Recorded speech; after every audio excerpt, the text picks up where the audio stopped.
Bien, vamos a ver ahora los exámenes físicos. Los exámenes físicos consisten entonces en determinar básicamente las características organolépticas del agua, observándolo en forma directa o a través de algunos patrones o testigos, con el fin de verificar si se cumplen con los parámetros relacionados con los procesos de potabilización. Es decir, este parámetro va a ser más importante para el productor del agua para ver si sus procesos están acordes a la obtención del producto con la calidad debida.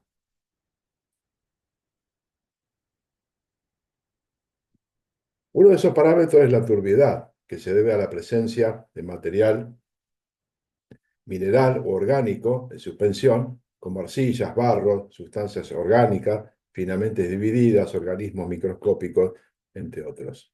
El color, que es atribuible a diversas causas y a la importancia de la determinación en el agua a la población, se debe que hay también una estrecha relación entre el olor y el sabor desagradable presente en las aguas. El color de un agua puede ser debido a distintos orígenes, sustancias húmicas, hojas, donde le puede dar al agua un color café amarillento, pardo, sales de hierro color rojizo, compuestos orgánicos e inorgánicos como sales de cromo con color verde, colorantes industriales de diversa naturaleza y origen, como para citar algunos ejemplos. Y el tema del olor, pudiéndose entonces tener distintos tipos de olores con sustancias responsables y algunas observaciones de su origen. Por ejemplo, tipo de olor aceitoso, olor a hidrocarburos, proveniente de escorrentías de rutas o carreteras. Olor fecal debido a sulfuro de hidrógeno, por fosas sépticas, materia orgánica en descomposición, como para citar algunos ejemplos de lo que ustedes van a encontrar acá en el material que les estoy compartiendo. Los exámenes químicos, su objetivo es determinar la composición del agua e investigar la presencia de sustancias tóxicas o de sustancias que la hacen impropias para el uso doméstico y también para el uso de tipo industrial. El pH como factor, tenemos que tener en cuenta que la exigencia de la norma en sus comienzos estaba destinada a la protección de las cañerías de la red de provisión para la preservación de la salud en función de la relación con el plomo, que eran las primeras cañerías donde el agua se distribuía y podía entonces solubilizarse parte de este metal, produciéndose una intoxicación a largo plazo que sería o que es el saturnismo. Este problema queda subsanado ya de hace muchísimos años por la utilización de cañerías de tipo plástica e hidrobronce en otro lado. Otro parámetro de importancia, de los parámetros exigidos por el Código Alimentario de analizar y con límites fijados de 350 miligramos por litro, es el cloruro, con el objeto de evitar y prevenir el marcado sabor salino de las aguas. Fisiológicamente tiene importancia porque un aumento de la concentración de cloruro puede atribuirse a una contaminación potencialmente peligrosa, o la intrusión salina, cuando la extracción o la explotación del pozo está cerca de zonas marítimas, o bien cercanías a pozos de agua con contaminación a pozos sépticos, de pozos sépticos con altos niveles de cloruro y podría entonces indicar este origen. Los sulfatos, las normas fijan límites máximos de 400 miligramos por litro, ya que un contenido excesivo tiene efecto laxante y le aporta al agua características de sabor amargo y también resulta agresivo para los materiales que forman el hormigón. Por otro lado, el amoníaco, nitritos y nitratos representan distintas etapas del proceso de descomposición de la materia orgánica nitrogenada en el ciclo natural del nitrógeno. Entonces, la materia orgánica nitrogenada se descompone primero en amoníaco, luego se oxida a nitritos, luego a nitratos. Y esto estaría indicando entonces que un agua con alto contenido en el análisis de amonio estaría indicando una oxidación reciente de presencia de la materia orgánica, mientras que en la línea de tiempo una concentración elevada de nitrato podría estar indicando dentro de esta línea de pensamiento una contaminación por materia orgánica nitrogenada mucho más lejana que en el caso que expuse anteriormente. El cloro residual, como otro parámetro, es el cloro activo que permanece como tal durante 10 minutos del agregado de cloro para la desinfección del agua con un límite eh, no superior a 0,2 miligramos por litro, y esta concentración no produce efectos fisiológicos perjudiciales. En realidad, su determinación es importante para poder asegurar una eficiencia acción bactericida sin provocar la aparición de sabores desagradables en el agua en la red de distribución. El plomo, por otro lado, su presencia es excepcional en aguas naturales y su origen principalmente lo constituye el plomo de las cañerías solubilizando en cantidades apreciables por aguas blandas o corrosivas e influenciado por el pH. Este problema, hoy de baja incidencia, por el reemplazo de cañerías de plomo por otros materiales de otra naturaleza, el cual no refleja este inconveniente. El hierro y el manganeso, su presencia no tiene significado sanitario y los límites están establecidos a fines de prevenir el aspecto y el sabor desagradable del agua. Su acción es perjudicial para ciertas industrias, como por ejemplo la industria de la fermentación, donde la presencia particularmente de hierro produce una disminución del rendimiento de la fermentación en, por ejemplo, panaderías y fábricas de cerveza. A uso doméstico produce manchado de tejidos y artefactos sanitarios, por eso se regula tanto por estas dos cuestiones industriales y domésticas que acabo de citar.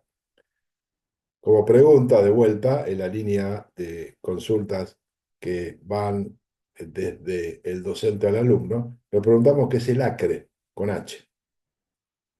El acre está relacionado con el arsénico y su presencia en el agua subterránea no es constante, pero en algunas regiones de nuestro país, como zonas de Córdoba, Santa Fe, Buenos Aires y La Pampa, se han notado elevadas concentraciones de arsénico, conocidos como acre, hidroarsenicismo crónico regional endémico, la enfermedad que se produce por la ingesta de arsénico en aguas a largo plazo.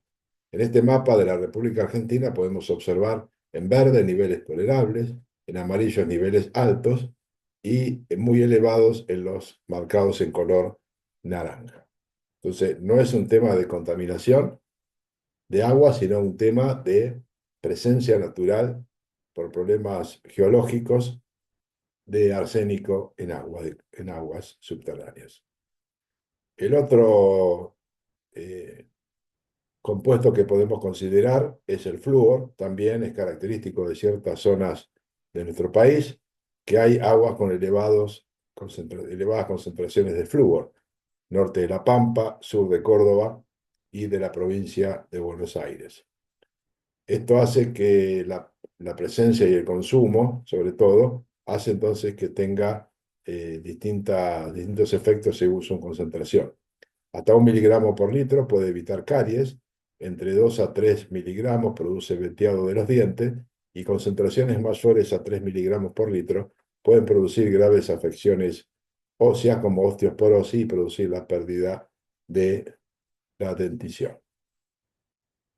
Los problemas relacionados con la salud del agua pueden verse entonces que estamos analizando distintos parámetros y algunos de los tantos que exige el Código Alimentario, porque el agua puede producir, ser vector de algún tipo de enfermedad adquirida por la ingestión de aguas contaminadas de tipo bacteriano, por eso es tan importante la desinfección, de tipo viral, de tipo parasitario, aplicando el concepto de la desinfección, y de tipo químico, haciendo los controles adecuados de los parámetros para cumplimentar lo especificado por la norma vigente. El criterio de potabilidad, entonces, podemos decir que de todo lo expuesto puede deducirse que clasificar correctamente las aguas destinadas al consumo humano es necesario interpretar el significado real de cada uno de los datos analíticos que se arrojan de los resultados de los estudios de laboratorio desde el punto de vista sanitario para garantizar la inocuidad del consumidor. Veremos ahora algunas cuestiones relacionadas con la contaminación de aguas superficiales. Los ríos y lagos están expuestos a la contaminación de todo tipo: residuos y vuelcos industriales, municipales, escorrentías de áreas urbanas y agrícolas, y erosión de suelos. Para conocer entonces las condiciones en que se encuentran estos cuerpos de agua superficial, se analizan distintos parámetros físicos, químicos, biológicos que se comparan con los distintos estándares de calidad de acuerdo a su uso. Por ejemplo, para consumo, para piscicultura, actividades recreativas, existiendo distintos parámetros y distintos analitos según el uso que se le vaya a dar entonces al agua. Acá podemos ver una serie de tablas donde se está mencionando, y vamos a citar alguna de ellas a modo de lectura, de contaminantes, los efectos y cuáles son las fuentes. Por ejemplo, compuestos orgánicos lo que hace es disminuir el oxígeno libre disuelto, que puede destruir la fauna acuática si llega a límites mínimos. Las fuentes podrían ser arrojar residuos con alta carga orgánica, refinerías de azúcar, industria conservera, lácteas, papelera, destilerías e industria cervecera con alto aporte de materia orgánica. Compuestos de nitrógeno, que va a producir el proceso de eutroficación, que más adelante vamos a dar alguna breve explicación, y la fuente pueden ser fertilizantes, industria sintética, arrojando entonces grandes cantidades de compuestos nitrogenados que favorecen el desarrollo de algunos tipos de algas. El último de esta diapositiva, las sustancias sólidas en suspensión, con una disminución como efecto de la penetración de la luz solar, y este podría ser como fuente, todas las industrias pueden generar el vuelco de sustancias sólidas en suspensión. La presencia de grasas, problemas de unidad de tratamiento de la empresa, deficiencias en la oxigenación de agua, básicamente la industria alimenticia y química. Residuos radiactivos, el efecto puede ser malformación fetal, cánceres en actividades nucleares, mineras o hospitalarias. Acá vemos una serie de efectos más importantes de algunos metales presentes en agua y vamos a citar algunos de ellos. Arsénico, sus orígenes y básicamente producir cáncer de piel. El cromo, el recubrimiento de metales, encurtido de tela, de cueros, el cromo hexavalente de reconocida capacidad carcinogénica. El mercurio, en minería, industrias químicas, fungicidas, tiene un efecto tóxico, en particular los compuestos inorgánicos, de afectar el riñón. El plomo en minerías y pinturas producir básicamente un problema de anemia y otros metales con sus efectos que estamos señalando en este cuadro. Vamos a analizar ahora algunos parámetros de vuelco. El DBO. ¿Qué es el DBO? El DBO es la demanda biológica de oxígeno de un líquido, que se refiere a la cantidad de oxígeno que los microorganismos, especialmente bacterias, aerobias o anaerobias facultativas, como Pseudomonas, Escherichia, Aerobacter, Bacillus, hongos o plancton, que están presentes en el agua, pueden consumir durante la degradación de las sustancias orgánicas contenidas en la muestra. Es decir, que cuanto más alta es la carga orgánica, mayor cantidad de oxígeno estas bacterias van a tener que utilizar para degradarla y producir compuestos más simples como agua, dióxido de carbono y energía. Se expresa en miligramos por litro.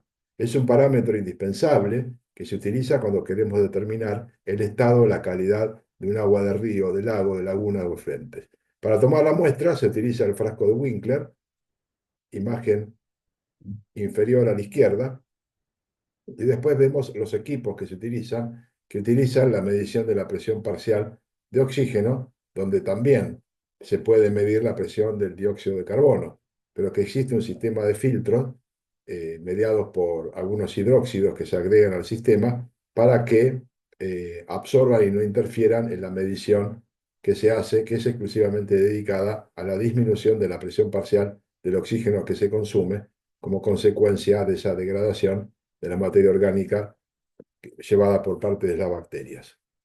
Cuanto mayor es la cantidad de materia orgánica que contiene la muestra, más oxígeno necesitan los microorganismos para oxidarla, o sea, degradarla. El proceso lleva 5 días a 20 grados centígrados y se denomina o se especifica como DBO5. Ese 5 indicando que son 5 días de tratamiento que se hace in situ dentro del laboratorio. Según las reglamentaciones, se fijan valores de DBO que pueden tener las aguas residuales para poder verterlas a ríos o otros cursos de agua y, en función de ese valor, decir si es posible arrojarla directamente o si deben sufrir un tratamiento previo. Los inconvenientes que tiene la DBO es que hay que esperar 5 días entre la toma de la muestra y el resultado. Poco práctico a la hora de tomar una decisión. Los resultados pueden ser afectados por la conservación de la muestra, temperatura, falta de oscuridad y la calidad del agua de dilución que puede agregarse a la muestra en el ensayo de laboratorio. La técnica es compleja, hay que hacer cálculos y necesita personal especializado. La DQO es la demanda química de oxígeno, que es un parámetro que mide la cantidad de sustancias susceptibles de ser oxidadas por medios químicos. O sea, acá no se utiliza la bacteria, agregamos un medio químico que se agrega a la muestra para ver entonces qué cantidad consume de ese reactivo para oxidar a la materia orgánica y también se mide en miligramos de oxígeno por litro. Pero la desventaja es que depende del kit comercial, el agente químico que va a hacer la oxidación de la materia orgánica depende de la marca comercial porque pueden utilizar distintos oxidantes. Cuando la muestra es digerida, la materia orgánica en esa muestra se oxida por el ion dicromato, que es uno de los oxidantes. Como resultado, el cromo pasa del estado hexavalente al trivalente y ambos cromos, especies de cromo, exhiben un color y absorben la luz visible del espectro. En la región de 400 nanómetros, el ion dicromato absorbe más luz que el ion crómico trivalente. A 600 nanómetros, el ion crómico trivalente es el que más absorbe y el dicromato casi no absorbe. Entonces, el proceso de gradación, utilizando el anotador, es materia orgánica, la oxidamos con dicromato, con un catalizador a base de plata a 150 grados, se forma el cromo trivalente, se desprende dióxido de carbono y agua. Se mide entonces la producción de este ion crómico a una determinada longitud de onda para saber entonces, en función de esto, qué cantidad de materia orgánica tenemos en el sistema. Entonces, el sistema se prepara tomando 2 mililitros de muestra, una mezcla hecha con ácido sulfúrico y sulfato de plata y dicromato de potasio. Se deja digestionar o digerir la muestra durante 2 horas, se deja enfriar y se lee en espectrofotómetro. Veamos acá abajo entonces los distintos tubos con los distintos colores que nos estaría mostrando entonces los distintos grados de presencia de materia orgánica en cada uno de estos tubos. Acá podremos tener el ion crómico solo y acá el ion dicromato, con todas las variantes donde se hace la medición y por ende, en el tema de la calibración, saber a cuánto corresponde en concentraciones para expresarse en miligramos de oxígeno por litro.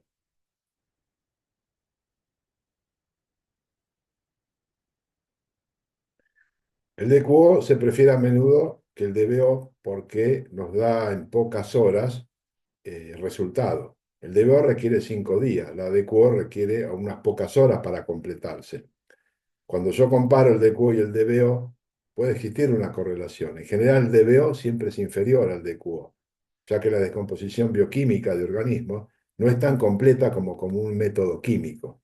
El agregado del dicromato con ácido sulfúrico y el catalizador va a permitir una degradación de toda la materia orgánica, biodegradable y no biodegradable, cosa que las bacterias en la DBO no pueden hacer. Otro parámetro puede ser las sustancias solubles en éter etílico, donde se van a determinar las sustancias grasas y los aceites minerales. Tiene toda una serie de procesos, que es un método gravimétrico, porque se hace una extracción con éter etílico frío, se evapora el éter y se pesa el residuo obtenido para ver cuánto hay de sustancias extraídas en éter etílico. El exceso de este parámetro incide negativamente sobre la disponibilidad del oxígeno en los cuerpos receptores de agua, porque lo van a tomar el oxígeno del agua disuelto para oxidar a esta materia orgánica que está constituida por grasas y aceites minerales. Otro parámetro es el nitrógeno. El nitrógeno en exceso puede causar un excesivo crecimiento de plantas acuáticas y algas, las cuales pueden tapar las entradas de agua, usar el oxígeno disuelto a medida que se va pudriendo y bloquear la luz que llega hasta las aguas más profundas. El fósforo es un elemento esencial también para el crecimiento de plantas y animales y se considera como un nutriente que controla el crecimiento de las algas. El fósforo se encuentra en aguas naturales y residuales como fosfatos, los cuales se pueden clasificar en una gran variedad de especímenes: ortofosfato, fosfatos condensados, pirometa, polifosfato y fosfatos orgánicos. Es un parámetro crítico que interviene en lo que es la eutrofización. En el empleo de detergente, que tiene gran cantidad de fósforo, ha aumentado el contenido de fosfato en las aguas residuales y contribuye al problema del incremento en las fuentes receptoras. Entonces, el impacto de la contaminación de las aguas superficiales es que el vertido de desechos industriales y basura sobre canales, aguas y mares genera entonces distintos tipos de inconvenientes. Vuelco de hidrocarburos, aguas residuales, detergentes, plásticos, producen un impacto ambiental muy significativo y básicamente causan una disminución del oxígeno disuelto. El aumento de las temperaturas, como consecuencia del calentamiento global, altera al agua, produciéndose una disminución del oxígeno disuelto en su composición. Los agroquímicos, como fertilizantes y pesticidas, utilizados en los campos de cultivo, son absorbidos por la tierra y llegan a cursos de agua superficial por escorrentía, aumentando los niveles de fósforo y nitrógeno, ocasionando el problema de la eutrofización o eutroficación. Hablamos de la eutrofización, pero no hemos aclarado todavía qué es. Preguntamos. Seguramente muchos de ustedes conocen qué es la eutrofización. La eutrofización podemos indicar entonces que por el vuelco de aguas residuales a cursos de agua con bionutrientes que producen un enriquecimiento desmesurado en el agua con nutrientes que se denomina eutrofización. Eutrofo, bien nutrido. Crecimiento desmesurado de algas de diferentes especies, luego se descomponen por no tener ya más nutrientes, y una disminución del oxígeno disuelto y hay una supresión de la vida acuática. Es decir, pueden desaparecer especies piscícolas superiores, generar olores y sabores poco agradables e instalarse las condiciones anaeróbicas. En la clasificación, los niveles de eutrofia se clasifican en función del fósforo total encontrado en miligramos, microgramos por litro y la producción de clorofila y la transparencia del agua. Podemos tener nivel de eutrofia desde ultra oligotróficos, con transparencias mayores a 12 metros, clorofila menores a 1 miligramo por metro cúbico y fósforo total menor a 4 miligramos por litro, hasta hipertróficos con más de 100 microgramos por litro de fósforo, mayor de 25 miligramos por metro cúbico de clorofila y transparencia menor a 1,5 metros. Entonces, ahí tenemos una clasificación para decir, bueno, ¿cómo podemos decir en qué nivel está según el grado del análisis volcado en el valor de fósforo total y la producción de clorofila y la transparencia del agua? Los bionutrientes responsables son el fósforo, de los fosfatos de detergentes, y nitrógeno de los nitratos. Corriente responsable, aguas residuales domésticas, esto se ve mucho en las represas, escorrentías de agua de cultivo y aguas de lluvia. El impacto de la contaminación de aguas superficiales, podemos decir que en Estados Unidos, por ejemplo, el agua subterránea abastece más del 50% de la población y proporciona más del 60% de las necesidades del agua de riego. En la Comunidad Europea, 70% su incidencia, y en Dinamarca, con el 99%, el país con mayor participación de ella. En Argentina, el porcentaje de aguas subterráneas es del orden del 50%. En los últimos años, entonces, la investigación hidrogeológica se ha centrado en los problemas de calidad de agua subterránea. En la mayor parte de los casos, no se trata ya de encontrar agua, sino cómo la calidad del agua subterránea se ha visto afectada y variante en función de la actividad humana. Predecir la evolución del problema, intentar paliarlo y tratar de adoptar medidas para que estos problemas no lleguen a producirse. Por las vías que los distintos compuestos químicos pueden llegar al acuífero contaminado son muy diversos. Infiltración de sustancias depositadas en la superficie o por lluvia. filtración de aguas de sustancias almacenadas bajo tierra o disolución de ellas por agua subterránea, derrames accidentales, captaciones abandonadas o mal construidas, desde otros acuíferos contaminados a través de distintas captaciones o inyecciones de pozo con ocultamiento tras un minucioso estudio técnico. Vemos ahora, no menos importante, algunos aspectos normativos. El agua, disposición 79.179, Obras Sanitarias de la Nación, refiere a vuelcos líquidos de establecimientos industriales que están radicados en capital y algunos partidos que ustedes tienen ahí a la vista, que acogidos a partidos de la provincia que están relacionados con el régimen de Obras Sanitarias de la Nación. Resolución 1 de Acumar, límite de descarga en la cuenca Matanza-Riachuelo. Resolución 336 del 2003, ADA Provincia de Buenos Aires, y el decreto 831, reglamentario del 24051 en sus distintas tablas.